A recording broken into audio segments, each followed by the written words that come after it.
Caché derrière une vitre blindée, gardée par un ordre mystérieux de chevaliers. Les chercheurs auraient-ils trouvé la relique qu'Hitler convoitait, le Saint Graal?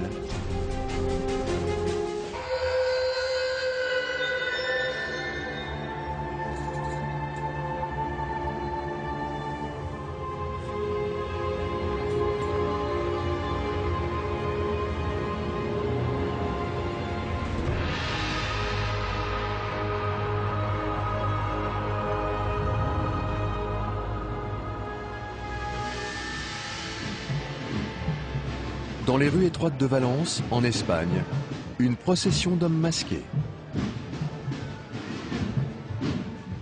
Ce sont les confréries, des ordres catholiques de chevaliers.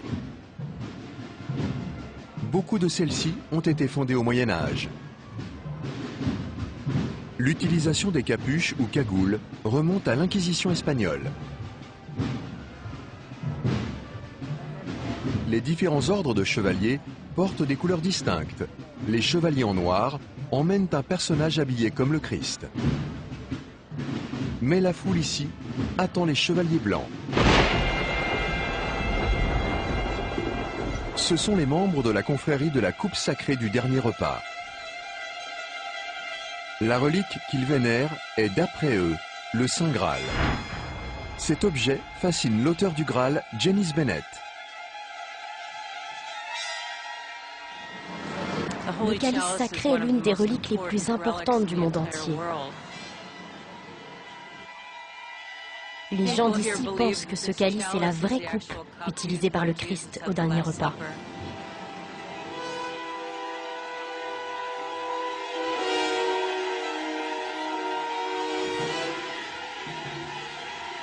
Mais la coupe de cette procession n'est qu'une relique. Le vrai Santo Calice, ou coupe du Christ, est conservé ici, dans la cathédrale de Valence. Elle est exposée aux yeux du public seulement 2 fois par an. Aujourd'hui est l'un de ces 2 jours. Nous sommes le 1er avril, et c'est le jeudi saint. La relique est considérée si précieuse qu'elle est gardée par un ordre de chevaliers qui a juré de la protéger jusqu'à la mort si nécessaire. Ce sont les gardiens du calice.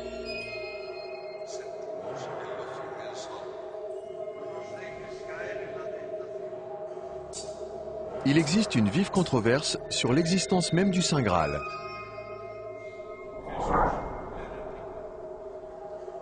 En fait, ce calice est l'une des nombreuses reliques que les gens considèrent comme le Saint Graal.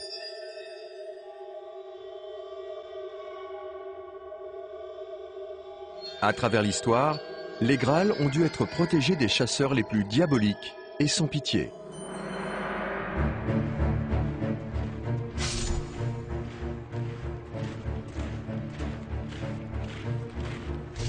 Adolf Hitler était si avide de trouver le Graal qu'il envoya en Espagne le chef de la SS, Heinrich Himmler. Himmler, Hitler et leurs équipes dédiées à l'occulte voulaient collectionner des icônes et des reliques religieuses.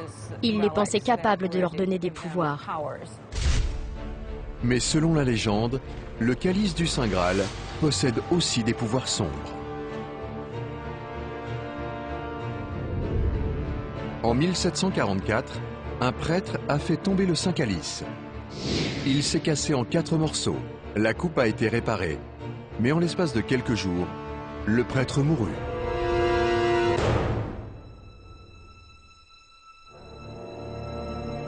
Les experts ont déterminé que seule la base ornée du calice est d'origine médiévale. C'est la partie haute cassée, en agate couleur or, que l'on croit être la vraie coupe dans laquelle Jésus aurait bu pendant le dernier repas.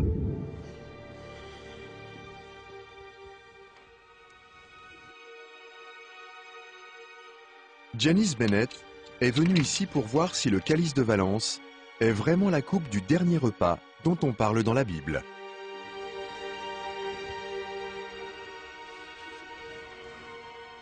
Ces recherches ont déjà mené Janice à un manuscrit précieux qui se trouve à la bibliothèque d'histoire de la faculté de Valence.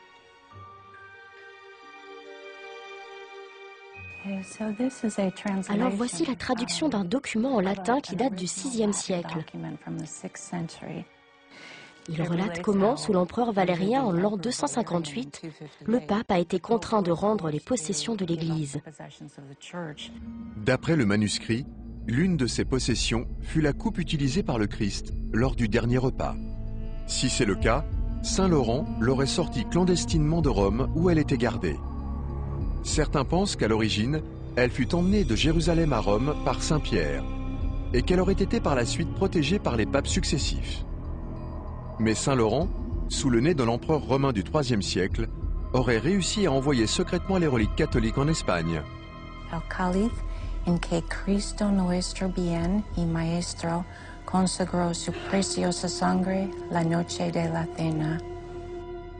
Il a mis de côté des reliques remarquables pour pouvoir les envoyer en Espagne. Parmi celles-ci se trouvait la coupe dans laquelle le Christ, notre bon Seigneur, a consacré son sang précieux la nuit du dernier repas.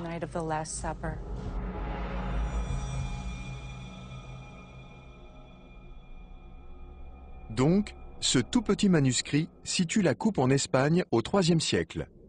Mais est-ce que la coupe de Valence est cette même coupe ?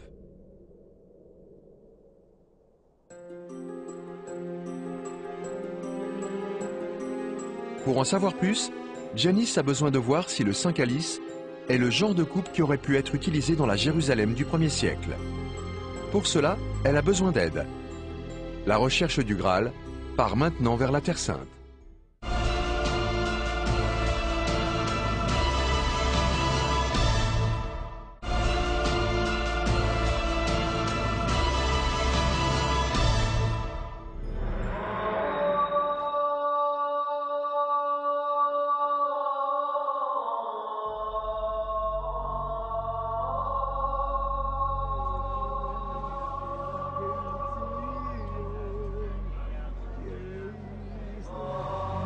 Le professeur archéologue Shimon Gibson a fait quelques-unes des découvertes archéologiques les plus importantes jamais faites à Jérusalem.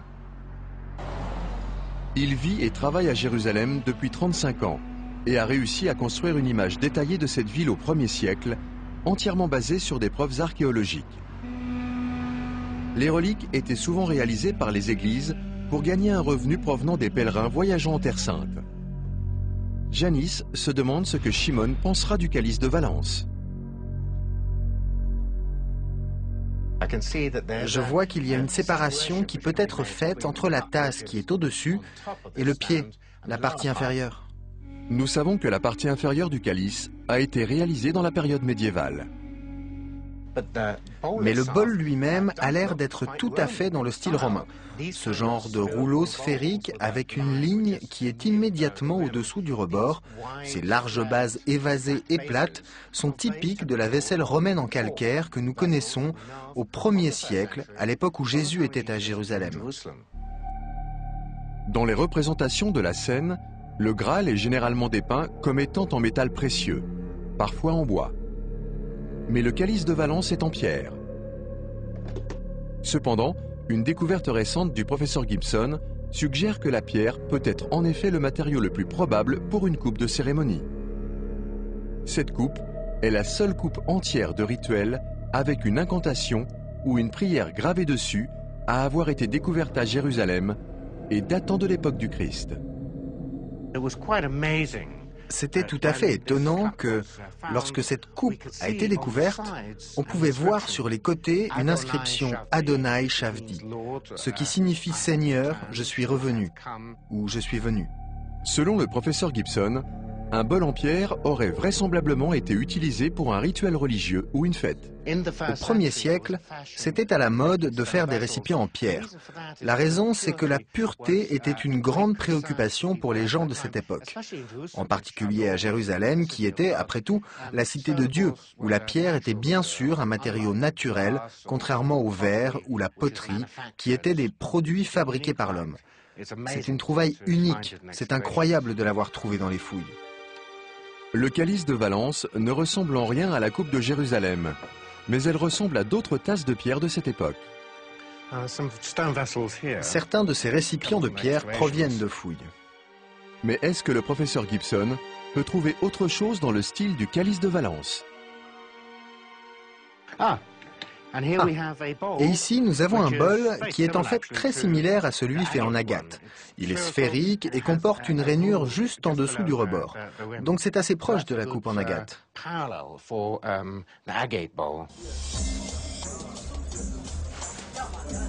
Le calice de Valence est en agate. Le prochain défi du professeur Gibson est de trouver à Jérusalem l'endroit d'où provient la pierre précieuse.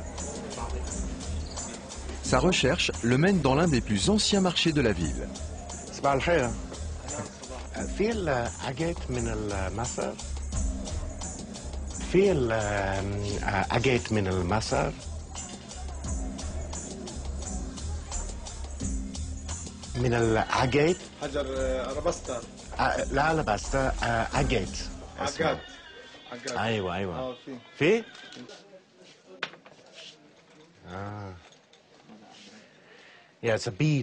Oui, c'est une perle en agate. Ce sont des pierres semi-précieuses. C'est quelque chose que vous vous attendez à trouver dans le coin.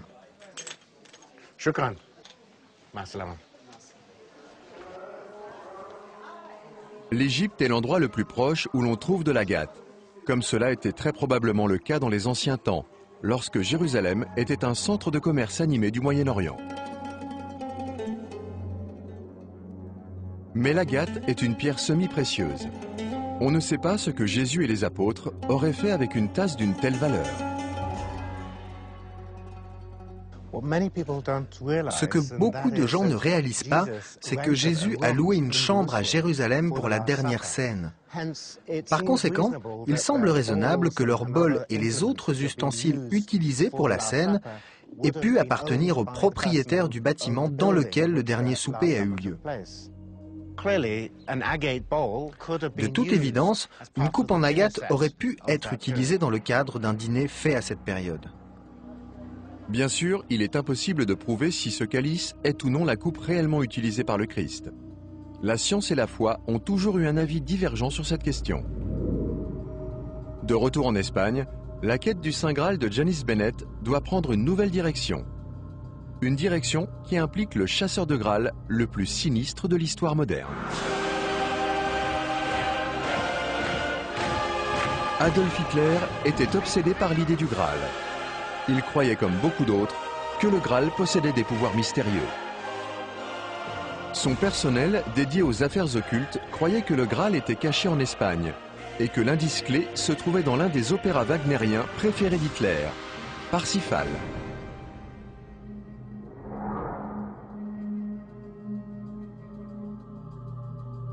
Wagner a basé son opéra sur une histoire de Graal qui date du XIIIe siècle. D'après ce récit médiéval, le Graal était gardé dans un château appelé Montsalvasch, ce que Wagner a traduit par Montsalvat. Sur les conseils de ses chercheurs de l'occulte, l'officier SS le plus cruel d'Hitler, Heinrich Himmler, s'est rendu au monastère de Montserrat, presque homonyme de Montsalvat, pour le récupérer. Himmler est venu à Montserrat en 1940 parce qu'il cherchait le Saint Graal. Hitler croyait que les Allemands et Jésus-Christ étaient reliés par le sang. Il voulait créer une nouvelle religion basée sur cette idée que les Allemands étaient des Aryens, une race supérieure.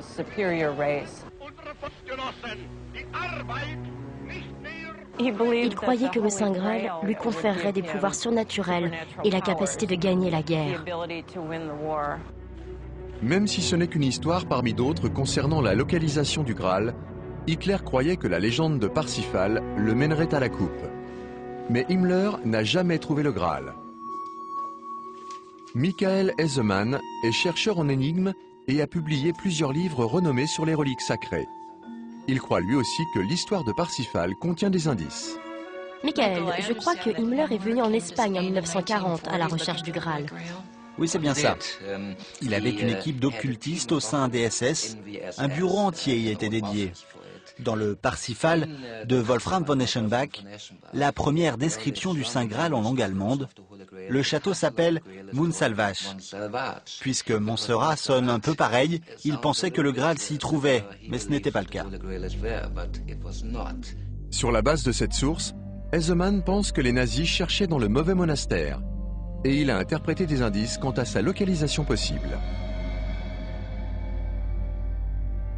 En fait, ma recherche m'a conduit au vrai Montsalvache.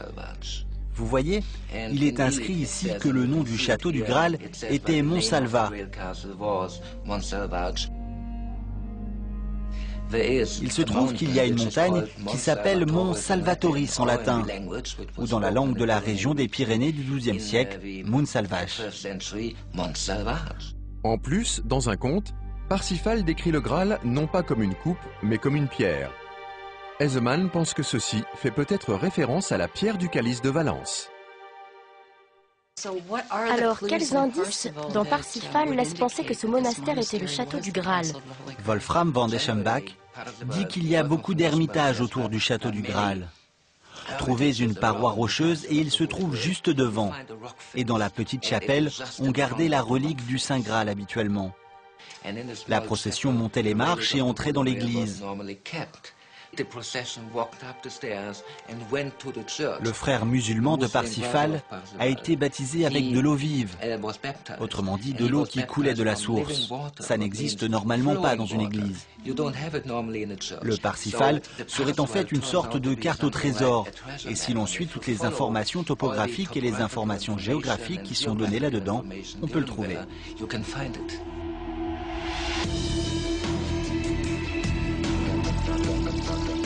Afin d'investiguer la théorie de Hesemann par elle-même, Janice part vers le nord, du monastère médiéval de Montserrat sur la côte méditerranéenne à la région montagneuse des Pyrénées espagnoles. Elle suit les indices que Hesemann pense être cachés dans la légende originale allemande du Graal.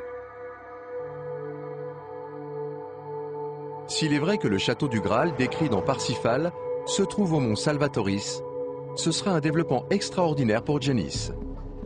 Il existe bien un monastère là-bas, dans les Pyrénées, où le calice de Valence a été gardé à l'époque médiévale.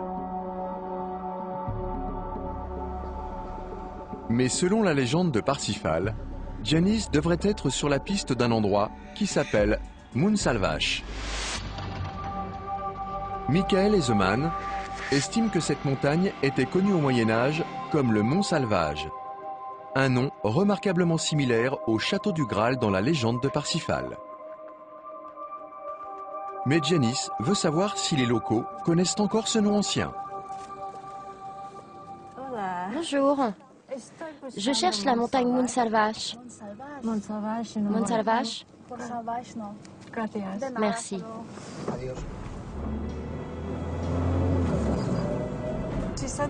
Elle dit qu'elle n'a jamais entendu parler de Montsalvache, mais qu'il y a une montagne tout près d'ici qui s'appelle San Salvador.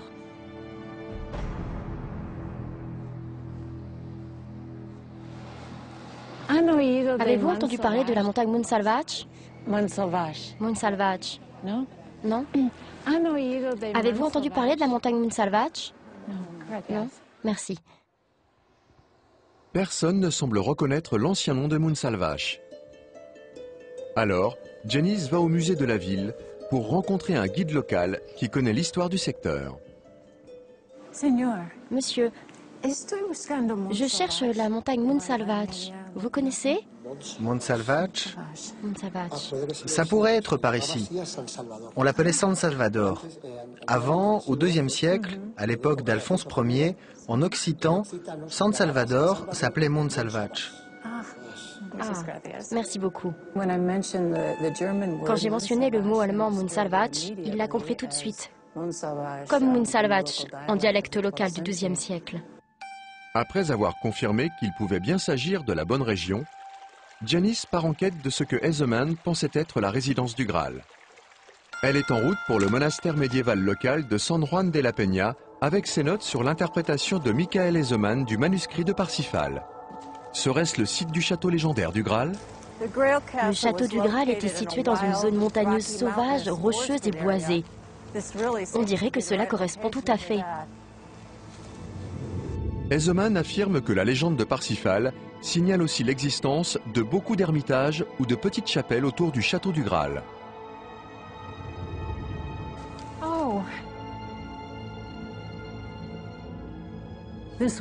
C'est l'un des indices de Michael, qu'il y en avait beaucoup autour du château du Graal.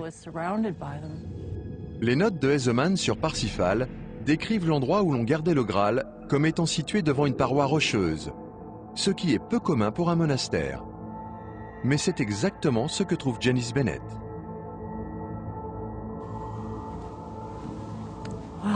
Waouh, c'est incroyable. C'est magnifique. Si l'on en croit la légende de Parsifal, c'est à l'intérieur de ce monastère médiéval que se trouvait la cachette du Saint Graal. La quête de Janice sur les traces du Saint Graal l'a menée ici, au monastère espagnol de San Juan de la Peña. Pour savoir si c'est bien l'endroit où l'on gardait le Graal à l'époque médiévale, elle va trouver le gardien du monastère, José Luis Solano. Ce pourrait être l'église pré-romane qui est en bas. Intéressant. On peut aller voir? Oui, bien sûr. Un autre indice provenant de l'histoire de Parsifal dit que pendant une procession, le Graal aurait été emmené quelques marches plus haut que l'endroit où il était gardé. José emmène Janice dans une chapelle à côté d'un escalier. C'est incroyable. Cette chapelle est exactement telle que décrite dans Parsifal. Et quant au dernier indice concernant l'eau vive qui a servi à baptiser le frère de Parsifal, il n'y en a pas ici. Mais il y a des signes qui ne trompent pas, qui démontrent bien qu'il y en a eu. On voit très bien ici sur le mur où l'eau a coulé de sa source, du rocher vers le bas. C'est incroyable. C'est fabuleux. Je ne savais pas du tout que tout ça existait. La cachette idéale pour le Graal. Absolument incroyable. La présumée cachette du calice de Valence et le château du Graal mentionné dans la légende de Parsifal pourraient bien être un seul et même endroit.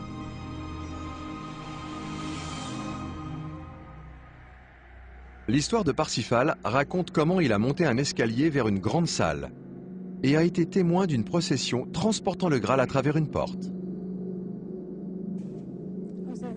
José Luis a entendu parler d'une vieille porte murée qui mène à la chapelle en bas, là où le calice a peut-être été caché. Alors le vieil escalier se trouvait ici.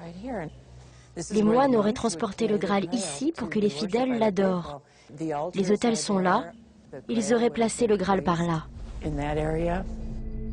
Aussi incroyable que cela puisse paraître, le monastère de San Juan de la Peña, là où on a gardé le calice de Valence à une époque, répond aux indices donnés dans la légende médiévale du Graal.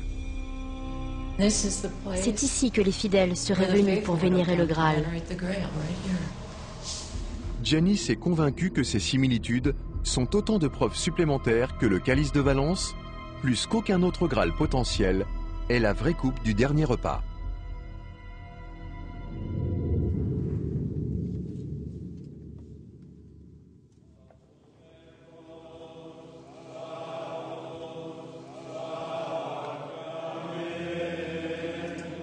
De retour à la cathédrale de Valence, derrière des portes verrouillées et en dehors de la portée du public, le Saint Calice, l'une des plus vénérées et fortement gardées des reliques au monde, est remis dans son coffret blindé.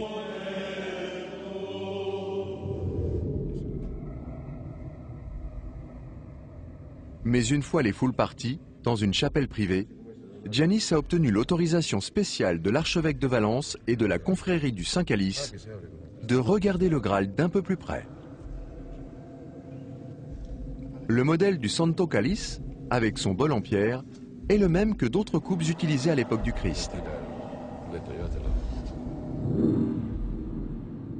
Janice a établi que la pierre est le matériau le plus vraisemblablement utilisé dans le Jérusalem du 1er siècle pour les coupes de cérémonies religieuses. Elle sait aussi que l'agate est une pierre semi-précieuse que l'on trouvait à Jérusalem. Après tout ce que j'ai vu, les preuves archéologiques, l'histoire de Saint-Laurent, l'histoire de sa préservation dans des monastères, comment les gens risquaient leur vie pour sauver cette coupe, les références dans Parsifal, tout ça, Je suis convaincue que cette coupe est celle que Jésus a utilisée au dernier repas pour consacrer son sang. Personne ne peut affirmer que l'une ou l'autre des coupes proposées est servie au dernier repas, ou même qu'un calice rituel a existé. Mais Janice Bennett croit qu'il y a ici assez d'éléments pour prouver que ceci est le Saint Graal. De toute évidence, une coupe en agate aurait pu être utilisée dans le cadre d'un dîner fait à cette période. Bien sûr, il est impossible de prouver si ce calice est ou non la coupe réellement utilisée par le Christ. La science et la foi ont toujours eu un avis divergent sur cette question. De retour en Espagne, la quête du Saint Graal de Janice Bennett doit prendre une nouvelle direction. Une direction qui implique le chasseur de Graal le plus sinistre de l'histoire moderne. Adolf Hitler était obsédé par l'idée du Graal. Il croyait, comme beaucoup d'autres, que le Graal possédait des pouvoirs mystérieux. Son personnel, dédié aux affaires occultes, croyait que le Graal était caché en Espagne et que l'indice clé se trouvait dans l'un des opéras wagnériens préférés d'Hitler, Parsifal.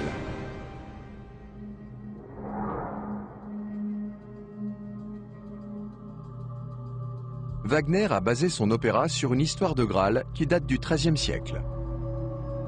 D'après ce récit médiéval, le Graal était gardé dans un château appelé Montsalvasch, ce que Wagner a traduit par Montsalvat. Sur les conseils de ses chercheurs de l'occulte, l'officier SS le plus cruel d'Hitler, Heinrich Himmler, s'est rendu au monastère de Montserrat, presque homonyme de Montsalvat, pour le récupérer.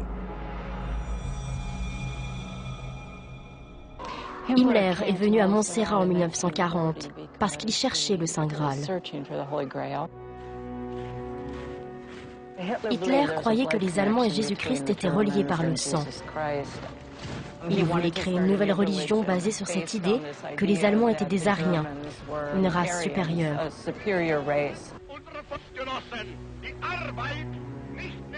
Il croyait que le Saint Graal lui conférerait des pouvoirs surnaturels et la capacité de gagner la guerre. Même si ce n'est qu'une histoire parmi d'autres concernant la localisation du Graal, Hitler croyait que la légende de Parsifal le mènerait à la coupe. Mais Himmler n'a jamais trouvé le Graal. Michael Heisemann est chercheur en énigmes et a publié plusieurs livres renommés sur les reliques sacrées. Il croit lui aussi que l'histoire de Parsifal contient des indices. Michael, je crois que Himmler est venu en Espagne en 1940 à la recherche du Graal. Oui, c'est bien ça. Il avait une équipe d'occultistes au sein des SS. Un bureau entier y était dédié. Dans le Parsifal de Wolfram von Eschenbach, la première description du Saint Graal en langue allemande, le château s'appelle Montsalvasch. Puisque Montserrat sonne un peu pareil, il pensait que le Graal s'y trouvait, mais ce n'était pas le cas. Sur la base de cette source, Heisemann pense que les nazis cherchaient dans le mauvais monastère, et il a interprété des indices quant à sa localisation. Après avoir confirmé qu'il pouvait bien s'agir de la bonne région, Janice part en quête de ce que Heisemann pensait être la résidence du Graal. Elle est en route pour le monastère médiéval local de San Juan de la Peña avec ses notes sur l'interprétation de Michael Heisemann du manuscrit de Parsifal. Serait-ce le site du château légendaire du Graal? Le château du Graal était situé dans une zone montagneuse sauvage, rocheuse et boisée. On dirait que cela correspond tout à fait. Heisemann affirme que la légende de Parsifal signale aussi l'existence de beaucoup d'ermitages ou de petites chapelles autour du château du Graal.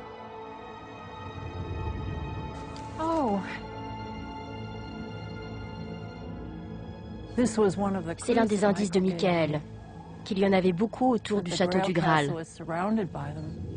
Les notes de Heisemann sur Parsifal décrivent l'endroit où l'on gardait le Graal comme étant situé devant une paroi rocheuse, ce qui est peu commun pour un monastère.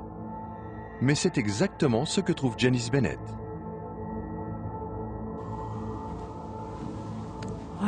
Waouh, c'est incroyable. C'est magnifique. Si l'on en croit la légende de Parsifal, c'est à l'intérieur de ce monastère médiéval que se trouvait la cachette du Saint Graal. La quête de Janice sur les traces du Saint Graal l'a menée ici, au monastère espagnol de San Juan de la Peña. Pour savoir si c'est bien l'endroit où l'on gardait le Graal à l'époque médiévale, elle va trouver le gardien du monastère, José Luis Solano. Ce pourrait être l'église pré-romane qui est en bas. Intéressant.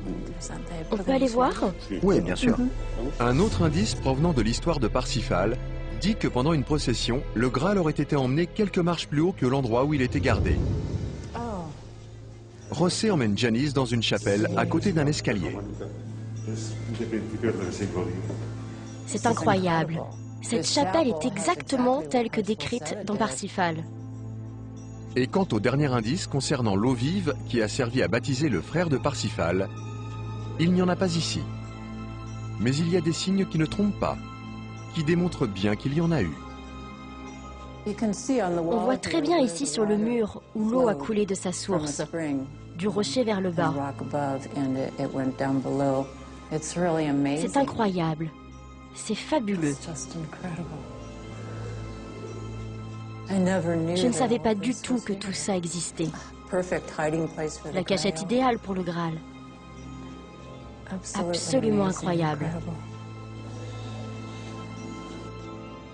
La présumée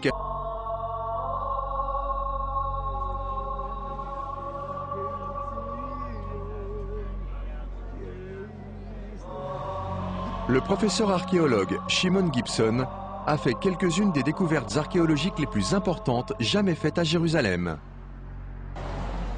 Il vit et travaille à Jérusalem depuis 35 ans et a réussi à construire une image détaillée de cette ville au 1er siècle, entièrement basée sur des preuves archéologiques.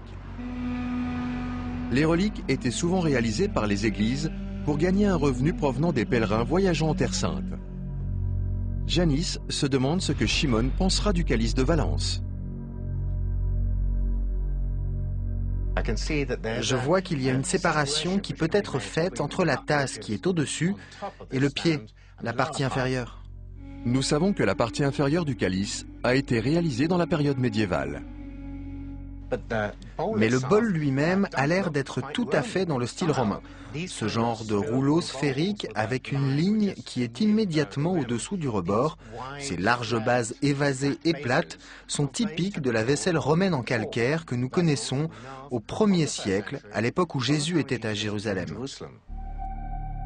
Dans les représentations de la scène, le Graal est généralement dépeint comme étant en métal précieux, parfois en bois.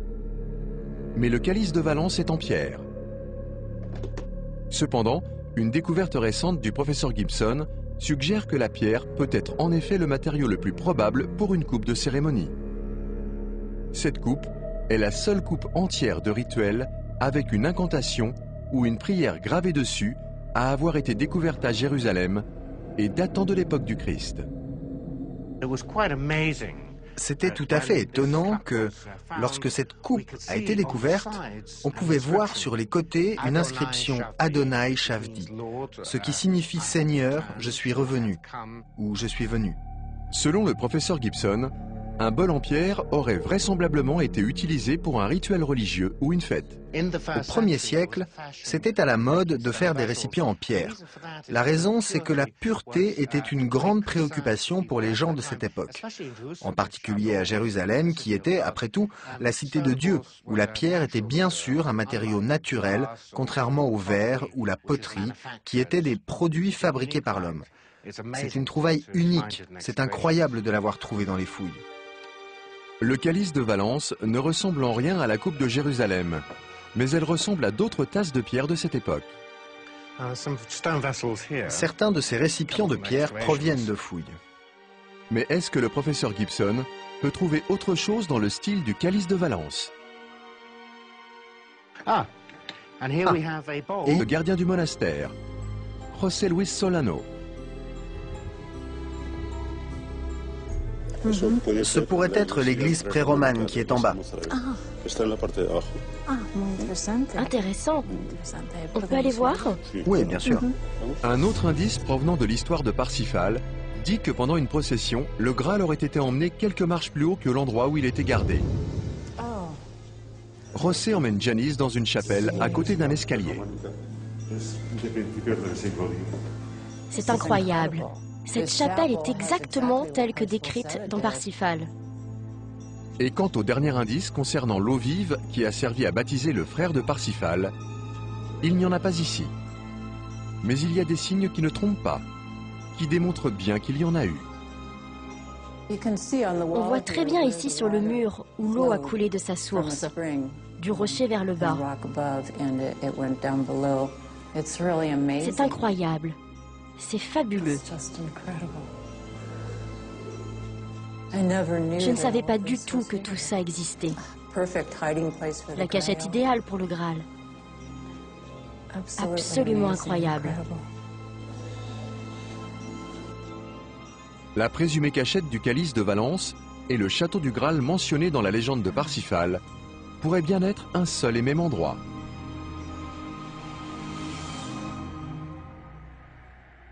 L'histoire de Parsifal raconte comment il a monté un escalier vers une grande salle et a été témoin d'une procession transportant le Graal à travers une porte. José Luis a entendu parler d'une vieille porte murée qui mène à la chapelle en bas, là où le calice a peut-être été caché. Alors le vieil escalier se trouvait ici. Les moines auraient transporté le Graal ici pour que les fidèles l'adorent. Les autels sont là, ils auraient placé le Graal par là.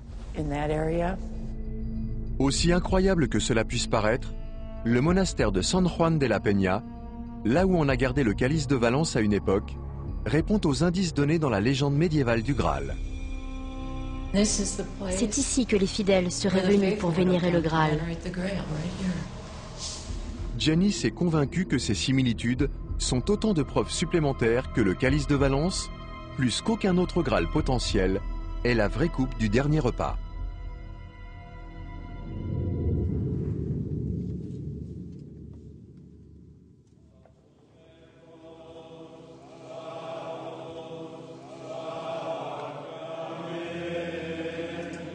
De retour à la cathédrale de Valence, derrière des portes verrouillées et en dehors de la portée du public, le Saint Calice, l'une des plus vénérées et fortement gardées des reliques hommes du Moyen-Orient.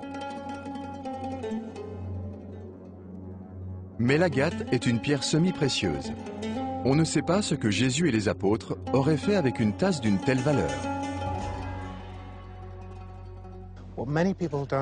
Ce que beaucoup de gens ne réalisent pas, c'est que Jésus a loué une chambre à Jérusalem pour la dernière scène.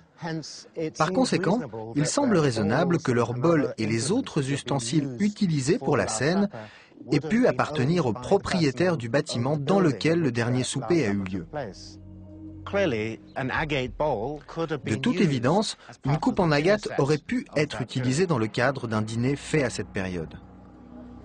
Bien sûr, il est impossible de prouver si ce calice est ou non la coupe réellement utilisée par le Christ. La science et la foi ont toujours eu un avis divergent sur cette question. De retour en Espagne, la quête du Saint Graal de Janice Bennett doit prendre une nouvelle direction. Une direction qui implique le chasseur de Graal le plus sinistre de l'histoire moderne. Adolf Hitler était obsédé par l'idée du Graal. Il croyait, comme beaucoup d'autres, que le Graal possédait des pouvoirs mystérieux. Son personnel, dédié aux affaires occultes, croyait que le Graal était caché en Espagne et que l'indice clé se trouvait dans l'un des opéras wagnériens préférés d'Hitler, Parsifal.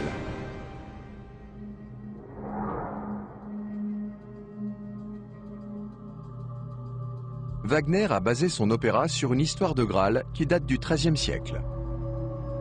D'après ce récit médiéval, le Graal était gardé dans un château appelé Montsalvasch, ce que Wagner a traduit par Montsalvat. Sur les conseils de ses chercheurs de l'occulte, l'officier SS le plus cruel d'Hitler, Heinrich Himmler, s'est rendu au monastère de Montserrat, presque homonyme de Montsalvat, pour le récupérer. Himmler est venu à Montserrat en 1940 parce qu'il cherchait le Saint Graal. Hitler croyait que les Allemands et Jésus-Christ étaient reliés par le sang. Il voulait créer une nouvelle religion basée sur cette idée que les Allemands étaient des Ariens, une race supérieure.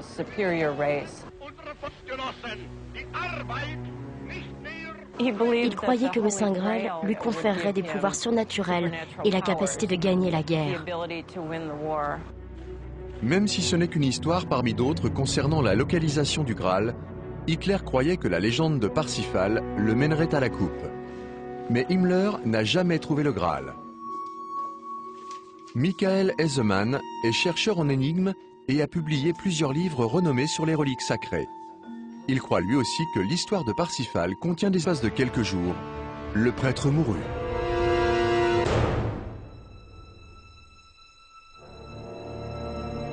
Les experts ont déterminé que seule la base ornée du calice est d'origine médiévale. C'est la partie haute cassée, en agate couleur or, que l'on croit être la vraie coupe dans laquelle Jésus aurait bu pendant le dernier repas.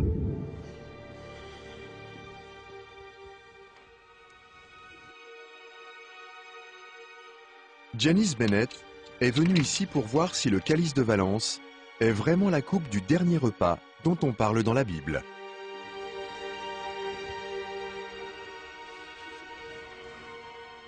Ces recherches ont déjà mené Janice à un manuscrit précieux qui se trouve à la bibliothèque d'histoire de la faculté de Valence.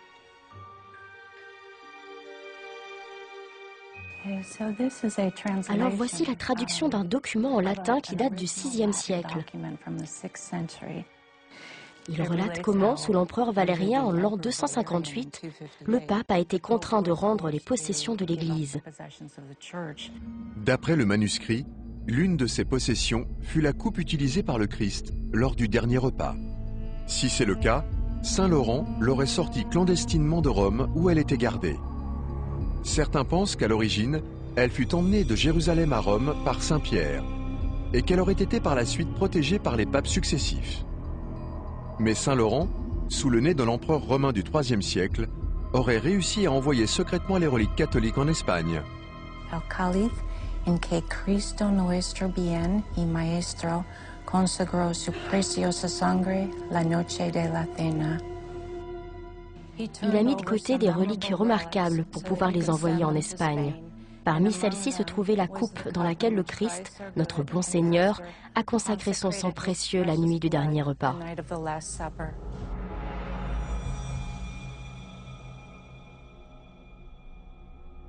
Donc, ce tout petit manuscrit situe la coupe en Espagne au IIIe siècle. Mais est-ce que la coupe de Valence est cette même coupe ?